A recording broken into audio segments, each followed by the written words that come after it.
खुलुमबाय आं फामि ब्रह्म नार्जारी बड'लेण्ड बुब्लिनि जानानै बयखौबो बरायना लाबाय। दिनै 25 जानुवारि 2024 नोंथांमोननो बड'लेण्ड बुब्लिया दिनैनि साना मानि थाखाय मिथिजायो एबा दिनैनि सानाव मा हाबाफारि फालिनाय जायो नोंथांमोननो फारि फारि बड'लेण्ड बुब्लिया फोरमायगोन। दिनैनि सानखौ हादोरारि भटार सान एबा नेशनेल भटार्स डे महरै फालिनाय जायो।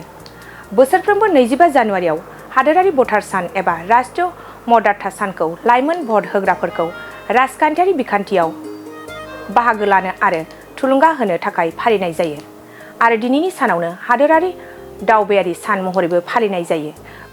बोसोरफ्रोमबो 25 जानुवारियाव हादोरारि दावबायारि सानखौ भारताव दावबायथायनि गोनांथि आरो भारतनि रांखान्थियाव बिनि बिफावनि बागै सांग्रांथि लाबोनो आरो सोलोंथाइ होनो थाखाय फालिनाय जायो।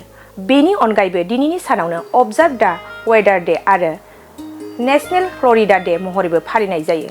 नोंथांमोननो बड'लेण्ड बुब्लिया दिनैनि सानाव मा हाबाफारिजों मिथिजायो आरो मा हाबाफारिखौ फालिनाय जायो फोरमायबाय। गोजोन्थों।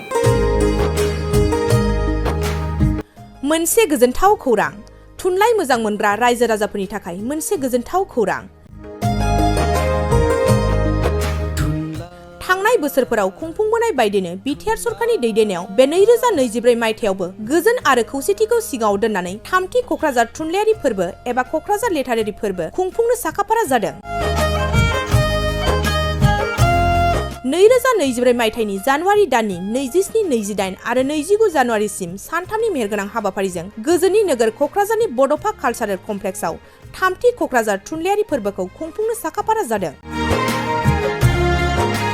बे फोरबोनि गाहाय थांखियानो जादों बर' राव थुनलाइखौ बुहुमाव सिनायथि होनायजों लोगोसे बे फोरबोआव गुबुन गुबुन हादरनि गुबुन हारिनि थुनलाइ लिरगिरिफोरनि रोंगौथिखौ फोरमायलायनाय। बेनिखायनो गासै रायजो राजाफोरखौ लोगोसे गोसो गुदुं थुनलाइ लिरगिरिफोरखौ बाहागो लाफैनो थाखाय बानजाय आफादा खावलायहरदों।